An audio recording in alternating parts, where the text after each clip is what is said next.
अस्सलाम वालेकुम। Welcome to my YouTube channel. मैं हूं इंजीनियर साजिद। और जिस तरह हमारे इलेक्ट्रिकल के उसी की इंटरव्यू की सीरीज़ चल रही है, तो आज इस वीडियो में कुछ इंपॉर्टेंट क्वेश्चन है। काइंडली चैनल को ज़रूर सब्सक्राइब करें। और स्टार्ट करते हैं वीडियो के पास क्वेश्चन से। What are the input requirement for UPS system exceeding 50 kilo volt ampere. अगर यूपीएस सिस्टम की जो रेटिंग है वो 50 किलो वोल्ट एम्पेयर से एक्सीड करता है, तो इनकी इनपुट रिक्वायरमेंट क्या है। तो input voltage three phase, three wire plus ground per both normal in alternate source. तो दोनों सोर्स के लिए जो नॉर्मल है या अल्टरनेट सोर्स है उसके लिए हम तीन face three wire with ground use करते हैं। सोर्स आइसोलेशन होनी चाहिए। Normal and alternate source input must be from independent source. जो दोनों सोर्स है जब नॉर्मल होते या अल्टरनेट सोर्स होते हैं तो वो इंडिपेंडेंट सोर्स होने चाहिए। मतलब फॉर एग्जांपल सेपरेट बस is a double ended system. अगर आपने सेपरेट बस इज डबल एंडेड सिस्टम नहीं लगा सकते, if not possible use separate breaker, तो इसकी जगह जो अल्टरनेट है आप ब्रेकर यूज कर सकते हैं। Ramp off circuit UPS rectifier charger must have a programmable walk and ramp circuit to gradually increase input current from zero to rated power within approximately 10 second.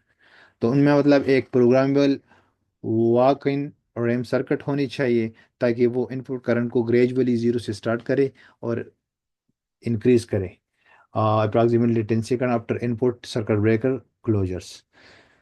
Question 2. What are the output requirement for of UPS system exceeding 50 kilovolt ampere. Output requirement क्या होगा। तो output के लिए three phase four wire system with ground होनी चाहिए। अगर single phase है तो फिर two wire system with ground. Question 3 पे what is the required overloading bearing capability of UPS system. तो यूपीएस सिस्टम की जो ओवरलोडिंग कैपेसिटी है वो स्टैंडर्ड के हिसाब से क्या होगा।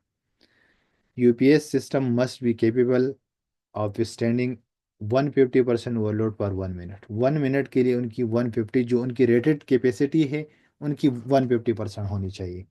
और इसी तरह अगर 10 मिनट्स के लिए वो ओवरलोड हो जाता है तो फिर उनकी जो रेटेड कैपेसिटी उनकी 125% होनी चाहिए।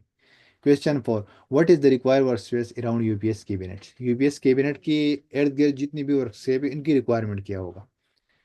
तो 1 मीटर की डिस्टेंस आपने प्रोवाइड करनी है फ्रंट से यूपीएस कैबिनेट की। और जो रेयर पीछे और साइड्स वो भी 1 मीटर होनी चाहिए। मतलब हर साइड से आपकी जो क्लियरेंस है वर्क स्पेस की वो 1 मीटर होनी चाहिए यूपीएस कैबिनेट के लिए। Question 5। Can the cable for the primary AC input UPS output in alternate AC source be routed in the same raceway. इसका मतलब ये है कि एक कंड्यूट के अंदर एक रेसवे एक पाइप के अंदर आप प्राइमरी एसी इनपुट यूपीएस के आउटपुट और जो अल्टरनेट एसी सोर्स है हमारा दूसरा, तो हम लेके जा सकते हैं। इसका आंसर है सिंपली नो। स्टैंडर्ड के मुताबिक ये है कि आप एक ही कंड्यूट एक ही रेसवे के अंदर आप इस इनपुट आउटपुट और alternate AC source must not be routed separate. इसके लिए मतलब आपने सेपरेट रखना है। मतलब एक ही कंड्यूट के रेसवे के अंदर आप उसको नहीं रख सकते। तो ये आज की क्वेश्चन थे। इंशाल्लाह मिलते हैं नेक्स्ट वीडियो में।